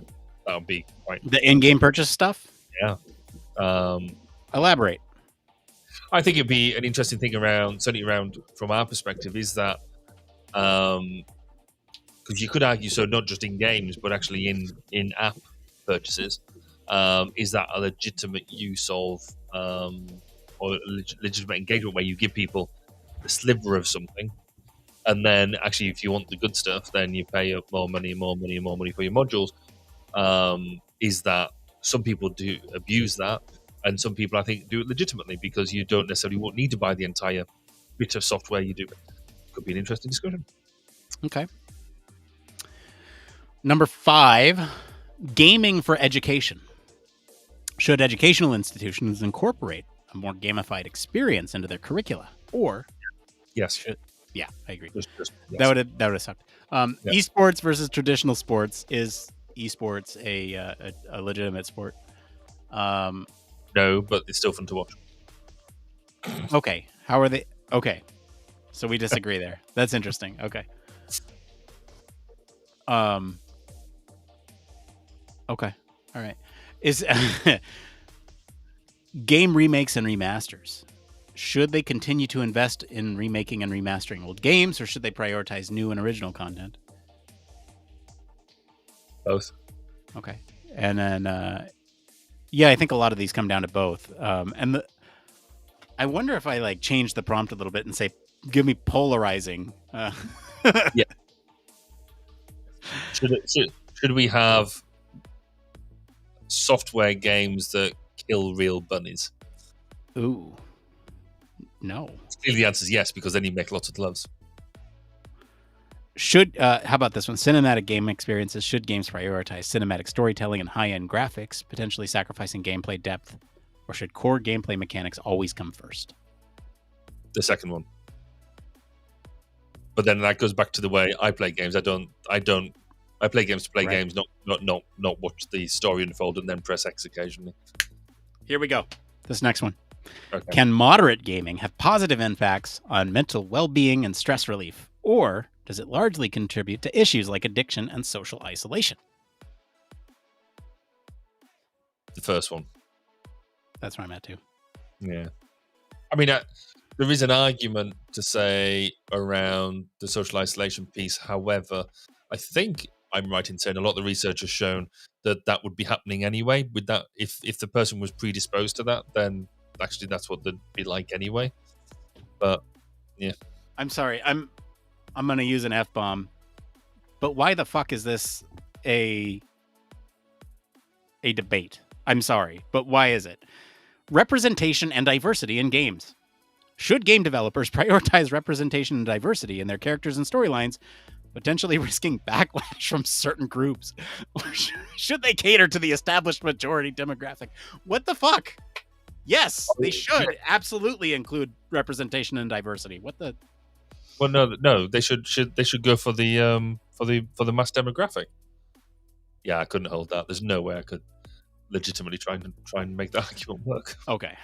Well, some things I think it's almost quite easy to like what we did. I think we could have both of us could have easily have argued for either side of what we did tonight, because like we both largely think it's in the middle of that anyway, and there is decent arguments for both sides. But for something like that, I think I know in classic debate school style, you're meant to take that debating topic and run with it.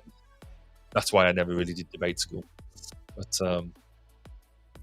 Okay. But then with my more political background, I like having an argument that I believe in to run with. Exactly. Okay, so I reran it. Okay. Using polarizing, and I threw in an extra human factors in there. So this is kind of getting more at us and our domain. In-game tutorials versus external manuals. Oh, yes. That's right. Good. That's a good one. Fixed versus customizable UI. Yes. This is a better prompt. VR immersion versus traditional gaming. I don't necessarily think that's a great one. It's interesting though. I mean, if you got the likes of, because some people think that we overdo VR at the moment, or if you get a cheap VR game that they haven't put the effort into the UI properly, then it's just crap. Whereas if you get you can get some really simple but really effective VR games. Beat Saber. Yeah. An absolute classic of as soon as I first saw the gameplay, in fact, it's probably one of the ones when I first saw the gameplay, and a friend of mine had the PS4, the PlayStation helmet thing, and I was like, I want to borrow it. I want to do that. I want to be that sabering thing. But the concept of it, so deadly simple, brilliantly simple, but a massively complex game. It brings a whole lot of stuff in together. Fantastic. They have a new one where I don't know the name, but you strap the things to your feet and you just move your feet. Interesting. It's kind of cool. Okay. Now I've said that, but again, I think we've said this before. Having gone through that initial, because if you want to play just a normal game, you can easily pick up your handset, pick up the controller, flick it on the telly, and you can go quite quickly into a game. It's a relatively easy on go experience. I'm gonna play a game right now. If you're doing that through VR, so both of us have Quest 2s. When was the last time you? Yeah, exactly. Do you know when the last time was you charged it? No, over a year ago. Yeah, I haven't touched mine. I mean, mine is in a bag, I think. I know where mine's at. Either here or in the office. I thought it was in here, but I'm not entirely sure it is anymore. I haven't played it in so long yet. I know when I play it, but it's just so much of an effort to make sure it's charged, plug it in, turn it on, all that sort of stuff. I enjoy the game when I'm in there. Like I said, love a bit of Beat Saber. But yeah, I haven't played with it in ages. So, because you got all the battery packs and stuff. I got the fancy one that just clips on. Yeah. I don't know where my backup is. So, yeah, and I'm kind of thinking I might need to have I might need to get it out to have a play. But yeah, I know, yeah. So here's the thing: is like my kid just started preschool and he's gone for like 3 hours a day, and I'm like, oh, now I can actually go to the gym, and I'm like, I don't want to go to the gym, but I could pull this thing out. Yeah. It's the downside. So because we've now moved to our new offices, which is all very cool, by the way. I find I'm back in the office more as well now, so I'm pulling longer hours. I mean, we are very busy as well. There's a lot going on, but I'm pulling longer hours at the moment. But equally, I'm quite liking the ability just to go and walk around it, because we've now got 2 floors of offices, and so we go and I go and wander up and wander back down again, and we've deliberately made it so the kitchen and the refreshment area is on a separate floor to where our offices are. So you have to get some up and down steps going on to do what we do. So, okay, very excited. I got some more for you on this list. But, yeah. All right. Accessibility features versus game difficulty. This is kind of getting at the whole We talked about that Souls anyway. like. Yeah, we did. The answer's both, clearly. So, are they diluting the intended challenge and experience, or are they enhancing the inclusivity of the game? Yeah. Yeah, you have to have the simple mode so that I can play it. Exactly. Yeah, that's where I'm at. Like, I suck. But I want to play Bloodborne. I want to get through. Like, I got through half of Bloodborne, but I want to finish it and I can't. There's the boss I can't get through. How about this one? Microtransactions and UX design. Do microtransactions, especially when deeply integrated with the game's UI UX, enhance the gaming experience by offering more choices, or do they disrupt it and push players towards unwanted spending? I think I think a good example of that at the moment is Royal Match. Is it? It's a bit like Royal a Candy Match. Crush game, but it's just another one that they're pushing. But on the whole, it's largely ad free. You do some basic stuff, play it great. But then they do have in game purchases, which, you know, for 99 pence it'll give you a couple of extra lives or something like that. Which I think, and actually the way that they pitch this is relatively good, because you can either use, buy some of this stuff, or if you keep going at it long enough, the game will allow you. It doesn't just block you. You know, it doesn't just stop you from progressing. It will make, after about 10, 15 goes at it, you can tell that there's stuff in the background that is saying, give you some more options, because they want to keep you in the game and progressing. But you can do it without purchasing. But actually, if you do purchase something, it just makes that little bit easier, but doesn't feel like you're getting a complete cheat. I think it's been quite well pitched. I think there are other games that do microtransactions really well. So one that comes to mind is like Genshin. They have a Genshin Impact. It's a gacha game where you collect characters and whatever, but they give you like enough in-game currency to. It's like random draw, right? And that's like the shitty part of it, is that you pay for random draw, but they give you enough currency that if you save, you can get the character that you want. And they have like a well-established pity system that if you put enough in, you'll get the thing that you want. That is not completely unreasonable. So like you could come into that game completely free and play it and enjoy it and get the things that you want out of it. If you pay, you get a couple extra chances, and they offer, I guess, a couple different levels of pay. So you can be like the $6 a month or whatever and get like, 100 extra chances or whatever. Or you could be like the $15 a month and get, I don't know, something like two. I don't know the details, but I know that one does it very well. All right, moving down the list here. Mobile gaming UX versus console and PC gaming UX. Is the shift towards designing games for mobile platforms with their unique UX challenges beneficial to the broader gaming community, or does it compromise the depth and richness traditionally associated with console and PC gaming? So I'm imagining these are like control schemes. Yeah, both is true.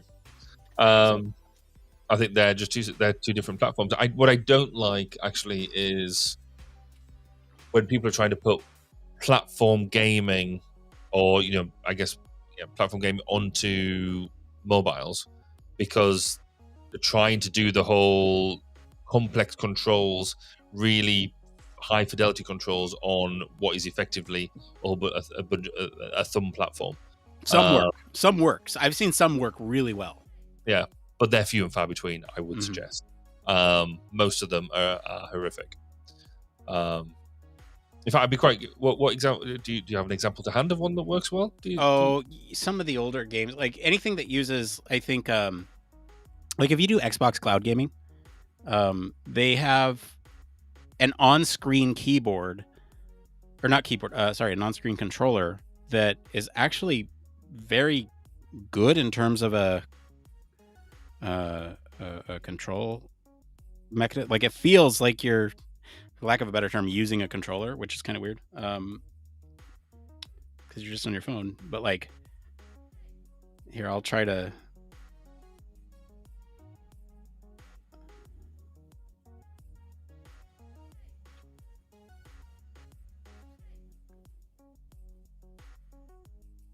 Yeah, I don't know what I'm doing.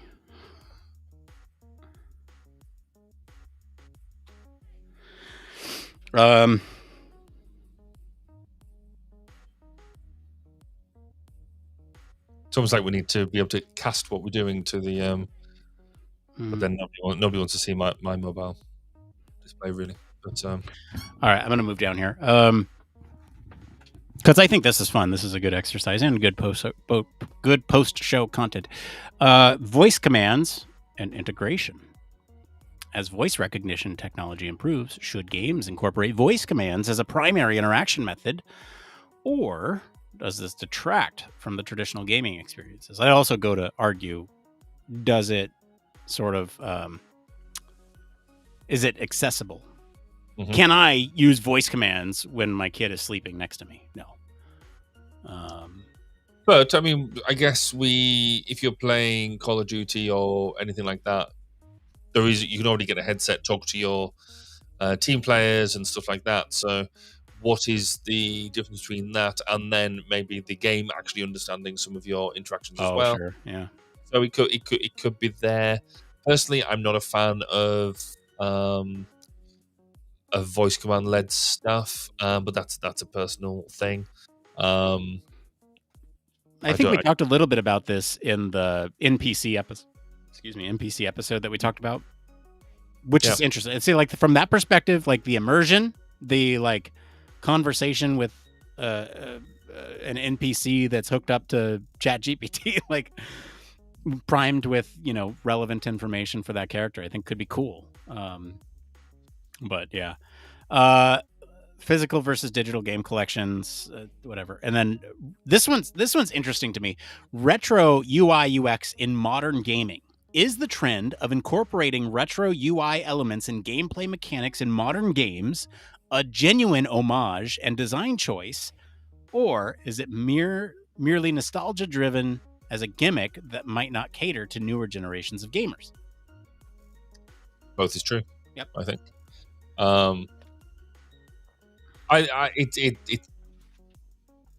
It's fashionable, I think, is where I go with it. Actually, the previous point you made was an interesting one. So looking at physical games versus digital games. So we do board gaming and tabletop games, and some games that we've got that when they try and make a digital version of it is rubbish. But equally, there are some games when they've made a digital version of it, I won't play the physical version of it anymore because the digital version is just so much better and much easier to use. So it's interesting the transition between the two. Some things just make life a lot easier. And then you've got some games that you've got the physical games and you need some sort of digital backup to help make it work. I know one card game, so a bit like similar principles to sort of like Magic the Gathering or Yu-Gi-Oh! Or Pokemon, but you had a digital aspect to it. So you had the physical cards, but also you had the app, and that didn't work very well at all, in my own humble opinion. Trying to cross, it felt like it was crossing boundaries to a certain extent, and it did both badly. So, well, it's interesting because in that case, I very much agree with you that like sometimes digital versions of the physical board game could work, but I think what this is talking about is like having a disc, right? Put into the device. Oh, okay. I've done that in a while. In fact, it was weird. So slightly adjacent. I had to send a deliverable off to a client, but it was a higher security grading and stuff, so I couldn't. CD-ROM. And I was trying to work out how am I going to burn a CD because my laptops just don't have CD. They don't have readers on anymore. Readers in them. Never mind a writer. I had to buy off Amazon Express delivery a CDR or DVD-R. Because that was the other thing, actually. It was the stuff that I burned was so big, it wouldn't fit on one CD. And I was like, what do I do now? So I had to get a DVD and burn a DVD rather than a CD in order to be able to get the amount of data onto this single disc in order to be able to send it off. I was like, wow, I feel like I'm going back to the Stone Age. So yeah, unbelievable. Sometimes it's I mean, there are some interesting things with like physical collections versus digital collections that I mean are not immediately apparent. Like I can't find some of my physical collection because we moved and it's in a box somewhere and I don't know where I put everything. Hold on.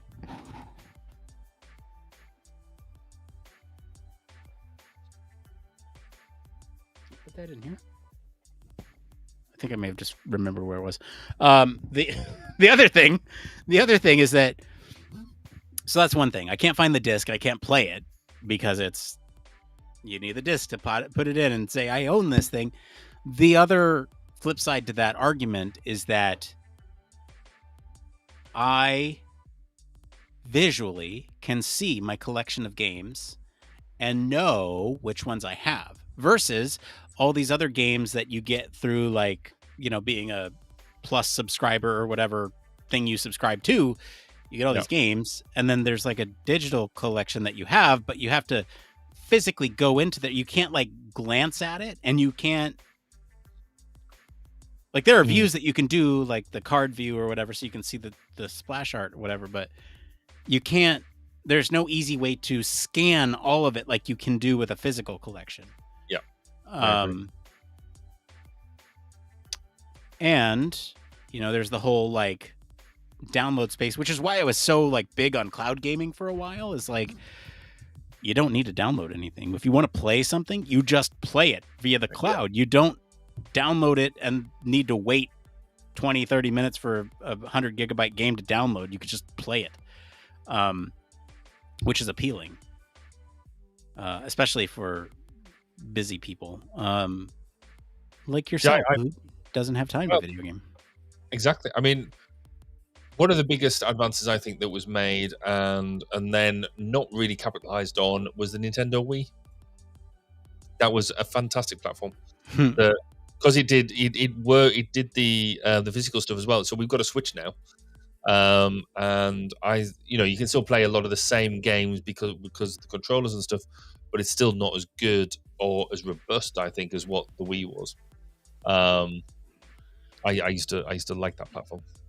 Interesting. Why don't you think it's robust in like its input methodology, input control? Yeah, like what? I think the controllers themselves, the Wii ones were thicker. They felt more robust because of the hand grips and all that sort of stuff. Whereas on the Switch, they just feel they're a lot smaller, a lot lighter, and therefore I don't feel that they're as robust. I mean, objectively, they're as efficient in terms of gameplay as what the Nintendo was, what the Wii was, but I don't really feel the new ones are as good from an interface perspective. That's fascinating from like a purely physical ergonomics perspective. Yeah, and also that's why I don't like, because obviously mentioned about the PlayStation VR headset. That's got the ones with the coloured balls on the end. And again, I don't like them, even though you can't see them when you're playing because of the nature of the beast. But I think they just look silly. They don't look like a serious or like a decent, well thought out piece of kit. It looks like somebody stuck a plastic coloured flashing ball on the end of the thing and just decided to have a bit of a laugh. Yeah, that's fascinating. Yeah, I think the Switch is a marvelous piece of technology that just is amazing in the way that it works, and that you can dock it and take it out, and that alone is transformative. It's transformative in the way that we think about a lot of that stuff, and you know, sort of establishing this large collection on the Switch of games that you've had in the past, but like Nintendo does software very janky and sometimes like the access to like all the older titles and whatnot, they didn't transfer over from the Wii to the Switch, and so it's like you spent all that money and now you don't get access to them. Whereas like every other platform since PlayStation 2 has been forwards compatible for the most part. There's been some that just, for whatever reason, but like Xbox is really fascinating from the compatibility perspective, because you can go back and play almost any Xbox title if you pop in a disc to any other system, which was a big deal when you went from the Xbox to the 360. Which you lost the entire. Yeah. So or maybe I'm misremembering. Was it PlayStation to PlayStation 2 that did that, and then Xbox went back and started patching? I'm not sure. I think that's it. It was. PlayStation Xbox could play anything, right? I was going to say Xbox to 360. You can't pay one Xbox One on Xbox 360s, or is it the other way around? Fake gamers. All right. It's time. With that, let's get out of here. Thanks everyone for joining us live. Appreciate you here with us. Let us know who won that debate in the comments, and explain why it wasn't Barry. And then we'll be back, like I said, in 2 weeks' time. We'll be back here to talk about the next story. We'll post up a poll on our Patreon sometime next week, Monday night, where you can go and vote. Or sorry, Tuesday morning. You can go and vote on next time's show. So we'll see you then. That's next month. So we'll see you in October for Spooky Month. Indeed. Talking about all sorts of spooky things. Bye, everybody. Goodbye. Bye. Where's my thing? Hang on, Barry. Don't go yet. Hold on. Wait a minute. I got to press the button. There it is. Are you tired of boring lectures and textbooks on human factors and UX? Well, grab your headphones and get ready for a wild ride with the Human Factors Minute podcast. Each minute is like a mini crash course packed with valuable insights and information on various organizations, conferences, usability methods, theories, models, certifications, tools, and much more. We'll take you on a journey through the fascinating world of human factors, from the ancient history to the latest trends and developments. Listen in as we explore the field and discover new ways to enhance the user experience. From the Think Aloud protocol to the critical incident technique, focus groups, iterative design, we'll make sure that you're the smartest person in the room. Tune in on the 10th, the 20th, and the last day of every month for a new and interesting tidbit related to human factors. Don't miss out on the Human Factors Minute podcast, your ultimate source for all things human factors. Human Factors Cast brings you the best in human factors news, interviews, conference coverage, and overall fun conversations into each and every episode we produce. But we can't do it without you. The Human Factors Cast network is 100% listener supported. All the funds that go into running the show come from our listeners. Our patrons are our priority, and we want to ensure we're giving back to you for supporting us. Pledges start at just $1 per month and include rewards like access to our monthly Q&As with the hosts, personalized professional reviews, and access to the full library of Human Factors Minute, a weekly podcast where the hosts break down unique, obscure, and interesting human factors topics in just 1 minute. Patreon rewards are always evolving, so stop by patreon.com/humanfactorscast to see what support level may be right for you. Thank you, and remember,